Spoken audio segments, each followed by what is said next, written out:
Liberdade News, a força da notícia.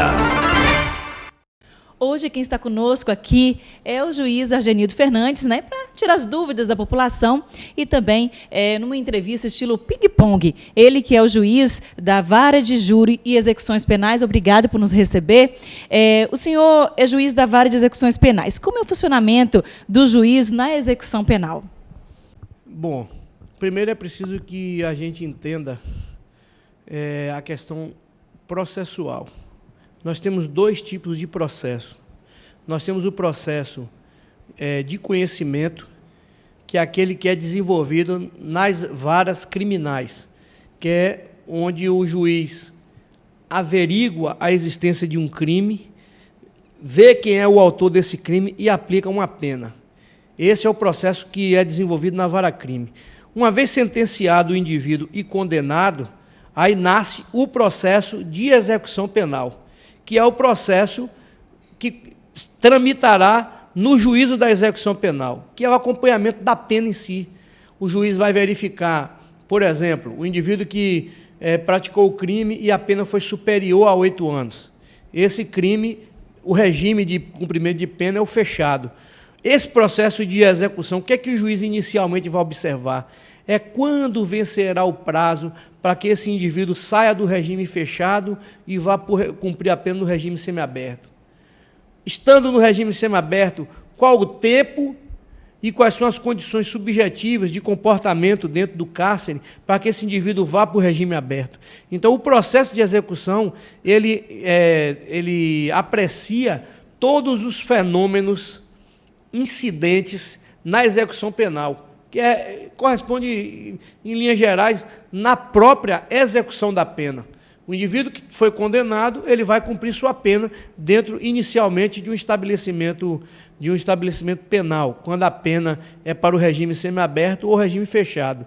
Então, na execução penal, é isso que a gente averigua. Quando ele vai ter direito a um livramento condicional, que é, uma vez cumprido determinado período da pena, ele vai ganhar a liberdade mediante algumas condições.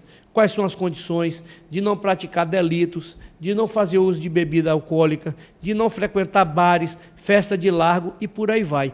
Essa é a forma como a Vara de Execuções Penais atua. Existe uma cobrança sobre a superlotação dentro dos presídios, né? Dentro do presídio. O que está faltando para acontecer os julgamentos? Na verdade, Teixeira de Freitas é um presídio regional. Teixeira de Freitas, você tem presos de Teixeira de Freitas e você tem presos do Baixo Extremo Sul, no caso de Itamaraju para baixo. Itamaraju, Prado, Alcobaça, Nova Viçosa, Teixeira, até a divisa lá com Minas Gerais e o Espírito Santo. Então, assim, por vezes, esses presos provisórios, eles também são dessas comarcas vizinhas. Eu vou citar um exemplo aqui. O presídio de Onápolis não tem a ala feminina.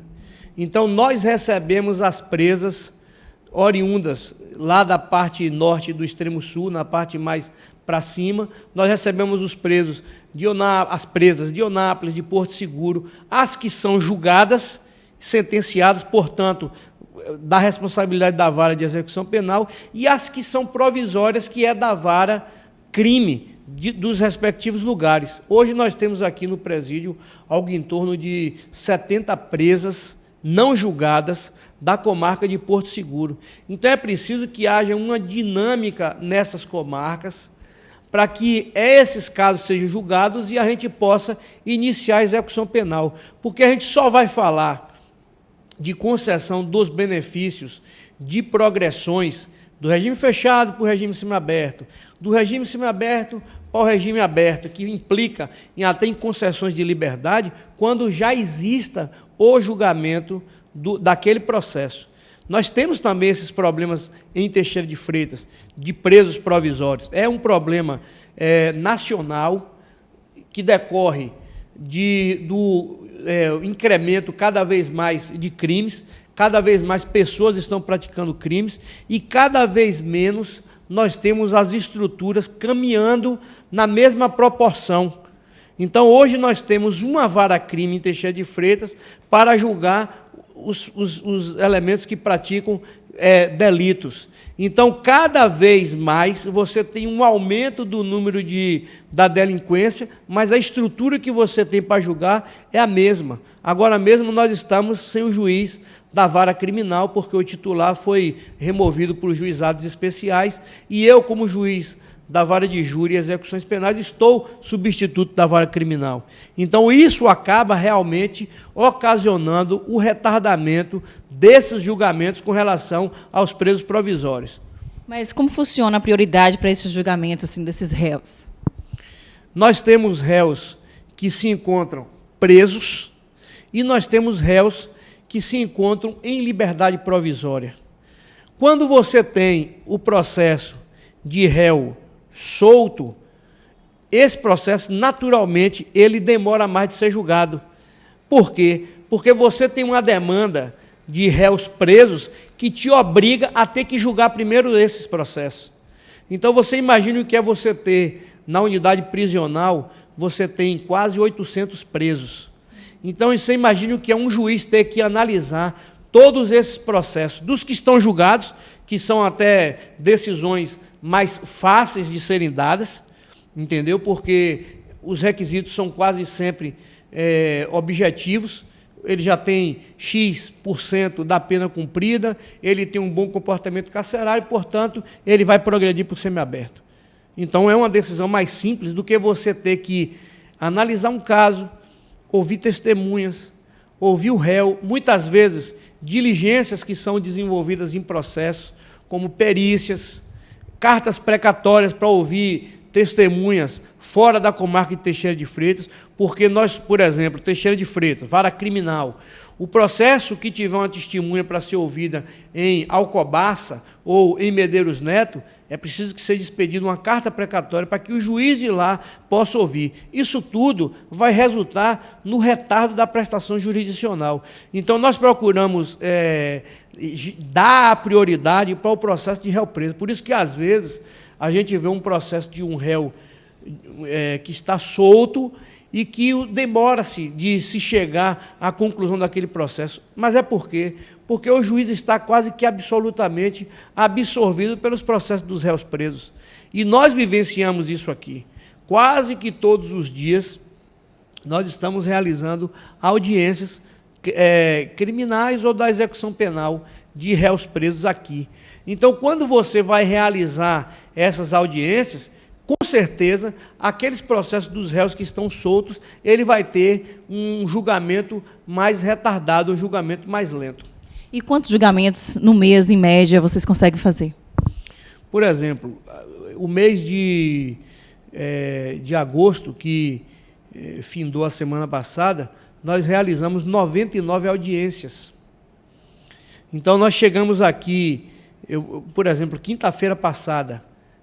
quarta-feira passada, nós iniciamos uma audiência 8h30 da manhã, terminamos às 19 horas, que foi aquele processo dos dois irmãos que estão sendo acusados de ter matado aquele casal no lixão. Então, foi um processo que começou 9 da manhã, 8h30 para 9 horas, terminou 19h30, para ser mais preciso. Então, assim, imagine o que é. Nós não almoçamos, aliás, fizemos um lanche aqui ao lado, no estabelecimento aqui ao lado. Por quê? Porque nós tínhamos que julgar esse processo, nós tínhamos que colher toda a prova. E é um processo complexo. Cada processo é um universo. Tem processos que você julga com mais facilidade. Às vezes, o réu está preso, as testemunhas estão presentes no local, é mais fácil de você ouvir, é um réu apenas no processo. Então, esse processo é mais fácil de você julgar. Mas você imagine um processo com 3, 4 réus, cada um com advogado, perícias para serem realizadas, testemunhas para serem ouvidas fora de Teixeira de Freitas, às vezes até fora do estado da Bahia, para ser ouvido em São Paulo, para ser ouvido em Minas Gerais, para ser ouvido no Rio de Janeiro. Então, tudo isso vai implicar no retardo, realmente, da conclusão desses feitos. O senhor acredita na ressocialização dos presos? Olha, a ressocialização é uma expressão que precisa de um certo reparo. Primeiro, você tem que ver se esse indivíduo foi socializado, porque até a expressão, você analisando a expressão ressocializar, está dando uma ideia de que você está socializando novamente, quando, na verdade, por regra, esse indivíduo nunca foi socializado. Por regra, esse indivíduo foi um indivíduo que foi criado na base do sofrimento, do abandono familiar, do abandono institucional, do abandono do próprio Estado. Não teve acesso a uma escola, a uma educação de qualidade, não teve acesso aos serviços públicos essenciais e se tornou esse homem embrutecido. Então, ele não foi socializado, acabou ingressando no mundo do crime e a gente vai observar o nosso público, quase todo ele, ou é analfabeto mesmo, porque não sabe ler nem escrever, ou é analfabeto funcional, embora saiba ler e escrever, não sabe se resolver nas questões complexas da vida, porque a vida ela é complexa. Enfim, como é que você vai falar de ressocializar o que não foi socializado? É evidente que se nós tivermos instituições compatíveis com o acompanhamento desses indivíduos, a oportunidade que tem de esse indivíduo encontrar um enquadramento na vida social é maior. Então, para a gente falar de ressocialização, nós temos que ir além da letra, nós temos que ir além do que está escrito nas leis, nós temos que efetivá-las, e isso depende da existência de instituições para tal fim, para que você possa acompanhar.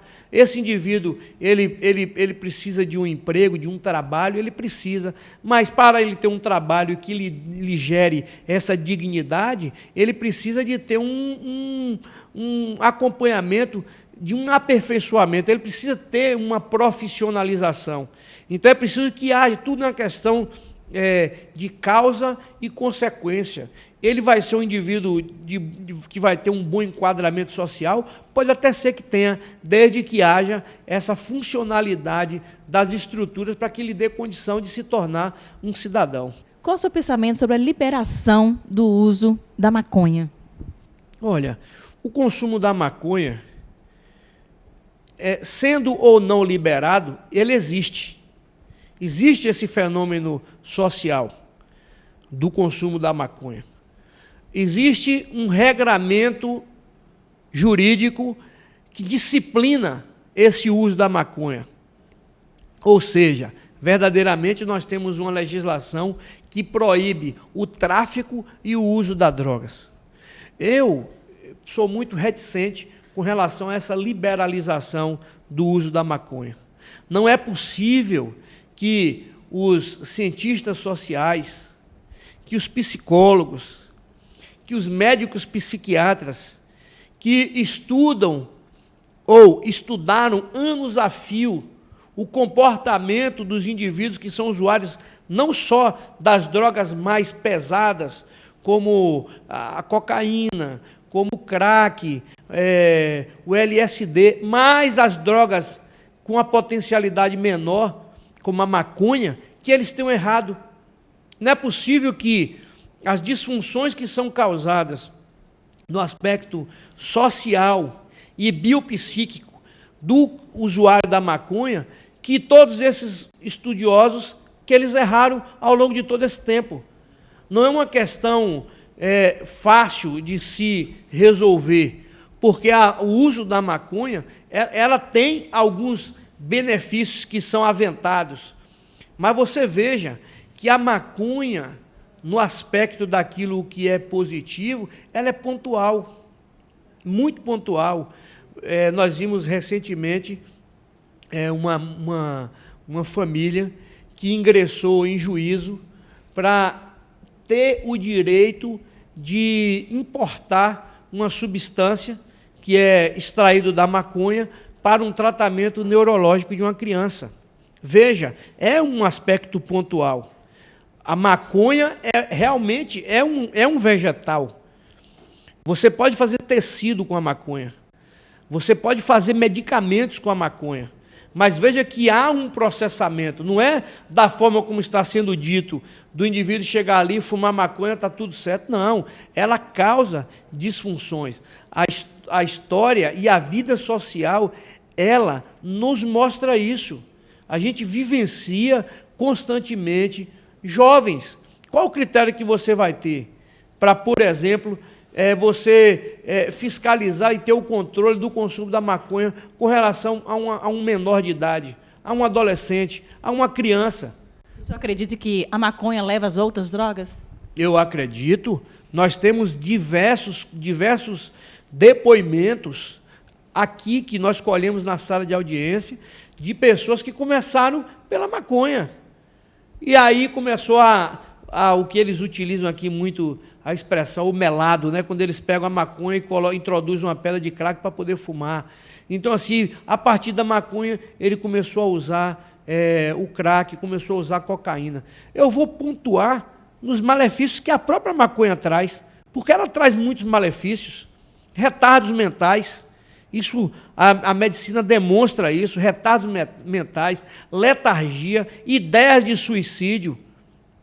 Você vê que eles até utilizam a expressão, a maconha é paz e amor, ele fica no estado zen. Quer dizer, na verdade, ele fica desconexo, ele fica bobo, ele está usando a droga, ele tem uma visão distorcida da realidade. Então, eu não posso crer que uma liberação do uso dessa substância que não vai causar mais segregação, inclusive, do que propriamente você dizer que é a questão da liberdade pública de um indivíduo poder fazer o que quiser e usar o que quiser para a sua vida.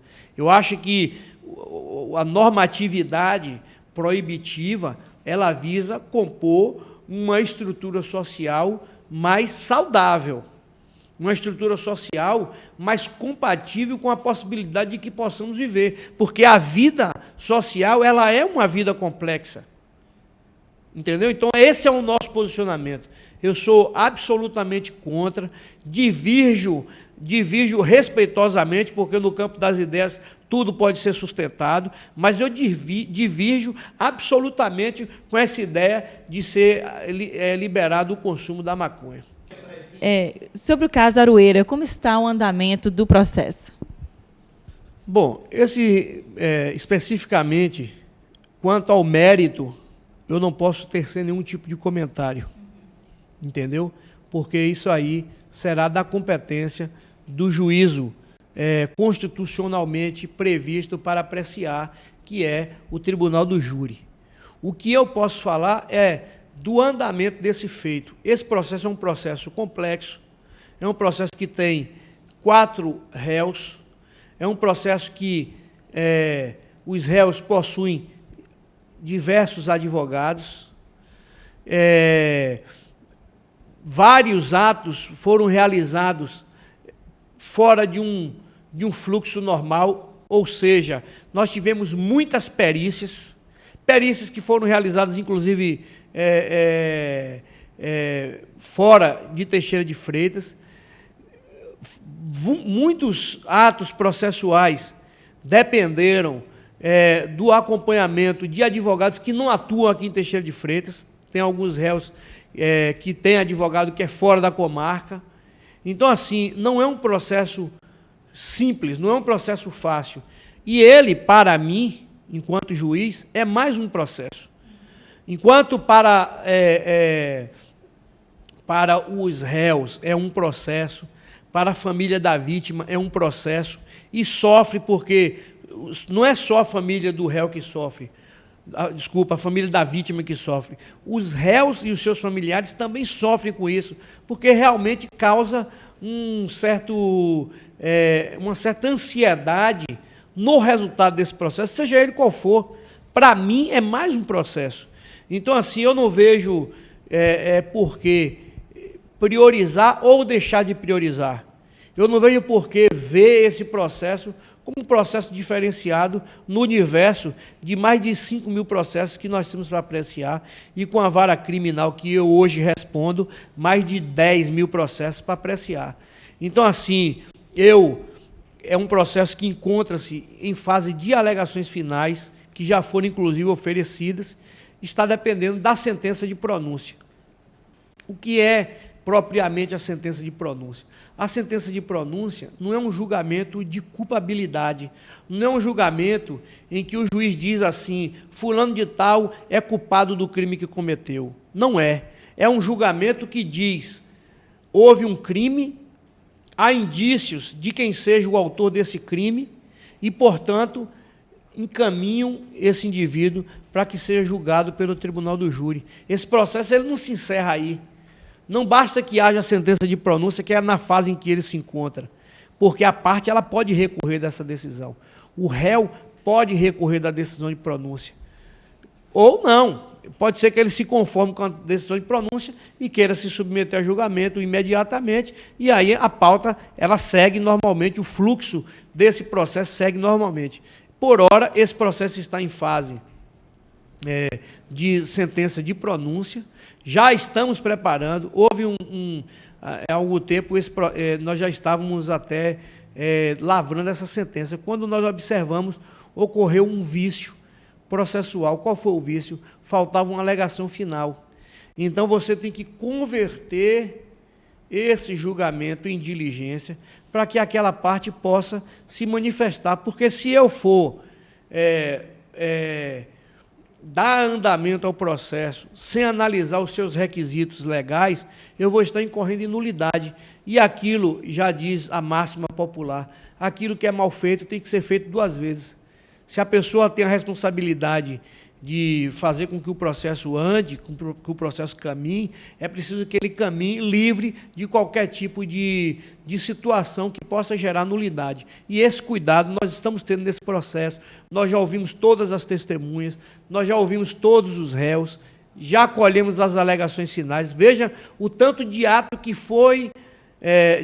que foram praticados já enquanto processo, porque tem uma fase pré-processual, que é a fase de inquérito, em que todas essas provas que foram produzidas oralmente na fase judicial, elas foram produzidas lá atrás.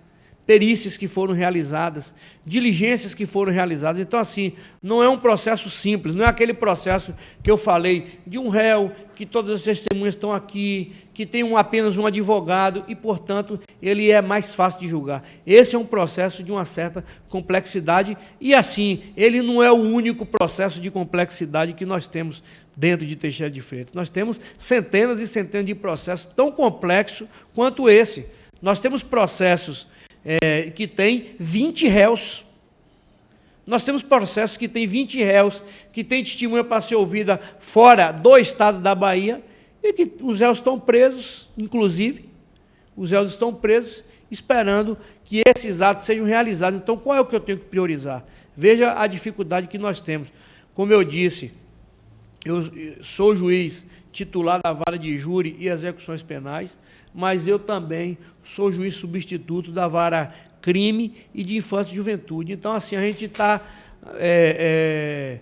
esse sofrimento é um sofrimento comum, é o sofrimento da parte que espera uma decisão e o sofrimento de um magistrado que não tem condições de dar vazão a todos os problemas que lhe são apresentados para julgamento.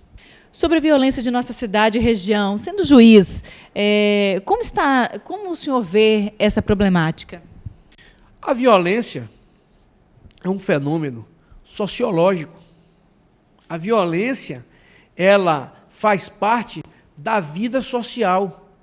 Se você for ver na Bíblia, fala da violência de Caim ao ter matado Abel. Olha onde é que está isso no contexto da nossa história.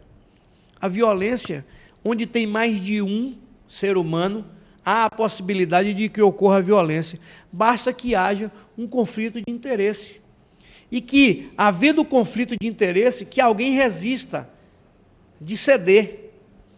Quando existe isso, nasce o fenômeno propício para que a violência ocorra.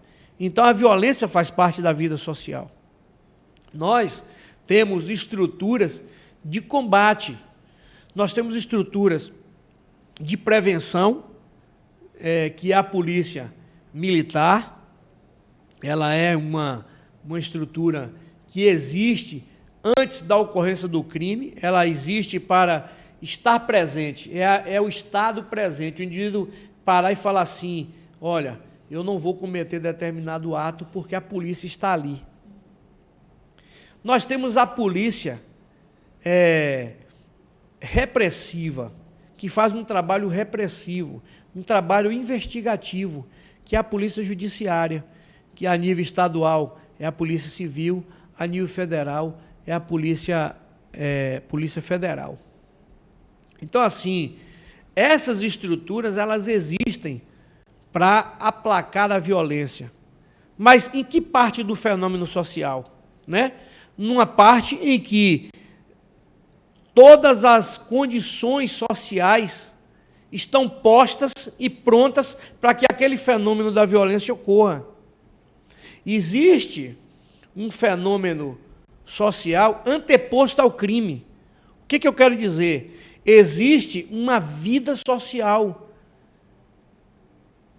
Uma vida social que, se não estiver corretamente alinhavada, vai gerar o crime, vai gerar a violência, de uma forma geral. Você percebe?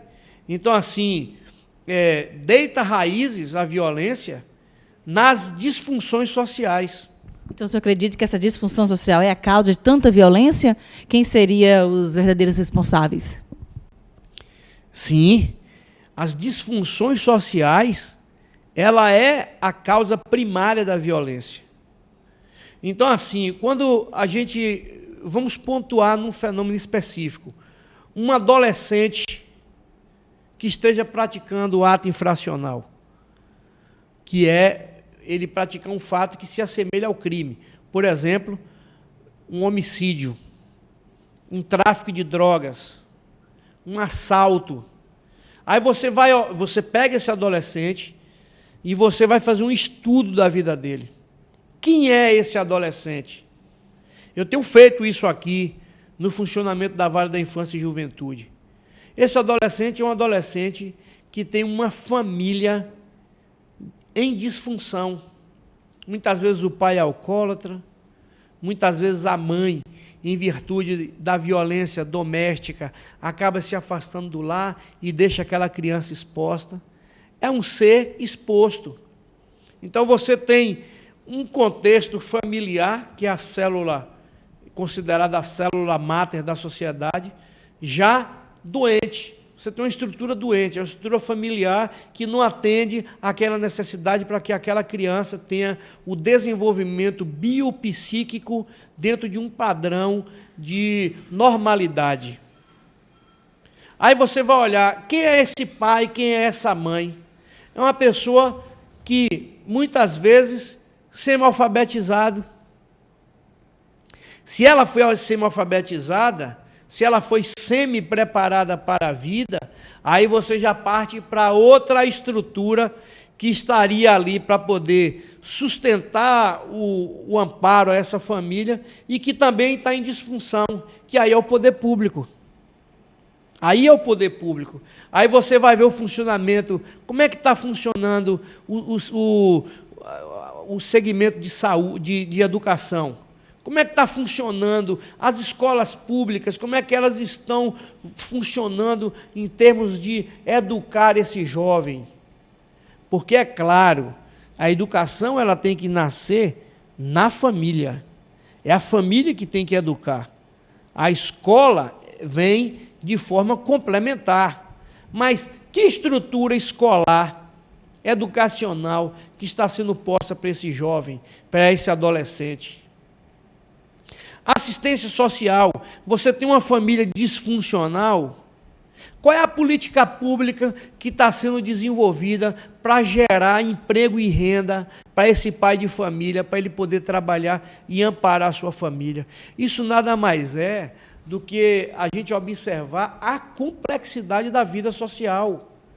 A vida social não é só o indivíduo e a sua prole, é o indivíduo e a sua prole inserido num contexto mais amplo. nas relações com várias instituições que são públicas, que são oficiais.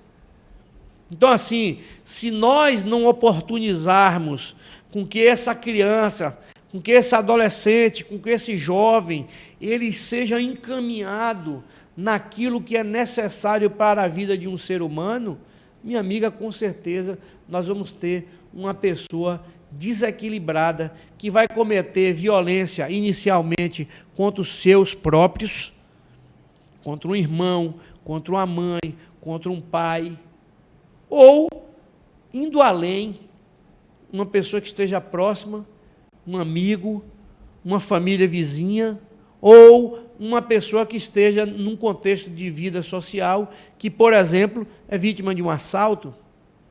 Então, é preciso que nós... Aí é aquela questão de enfrentamento que eu venho constantemente batendo. O poder público, ele tem que cumprir o seu papel. O poder público, ele precisa cumprir o seu papel com eficácia, com eficiência. Quando a gente fala de cumprir o papel com eficiência, nós estamos dizendo o quê? As estruturas, elas precisam funcionar bem. Quando a gente fala de eficácia, nós estamos falando que aquilo que a estrutura está propondo a fazer e que realiza, está surtindo o efeito desejado.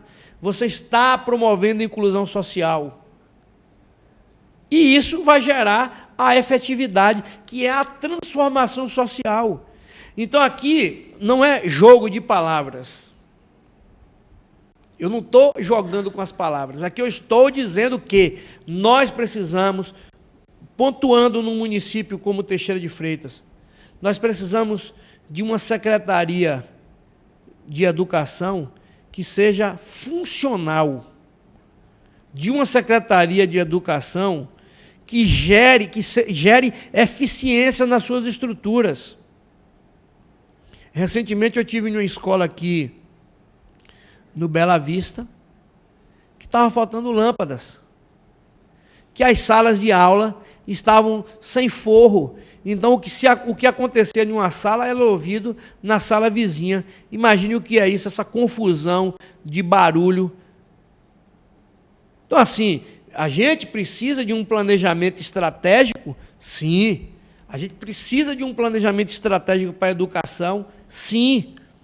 Então, se a educação funcionar bem, se eu tiver uma estrutura que gere outras estruturas eficientes, nós estamos dando o primeiro passo. Agora é esperar que aquilo que está sendo posto como causa venha gerar uma consequência, que é a eficácia, que é o indivíduo aprender, é o indivíduo se aculturar, o indivíduo se desenvolver como ser humano. E esse de indivíduo, tendo essa estrutura funcional, gerando essa eficácia com esse aprendizado, nós vamos gerar efetividade, que é a cidadania plena. Então é preciso que isso seja começado de imediato. Não é só na educação, é na assistência social. Eu falava da questão da família desestruturada. Onde é que está? Qual é a política pública que é implantada no município para poder... Não estou dizendo que não tem, eu estou querendo dizer que é preciso que essa estrutura ela funcione bem para que essa família ela seja incorporada e que tenha, todos que fazem parte dessa família, uma ideia de pertencimento.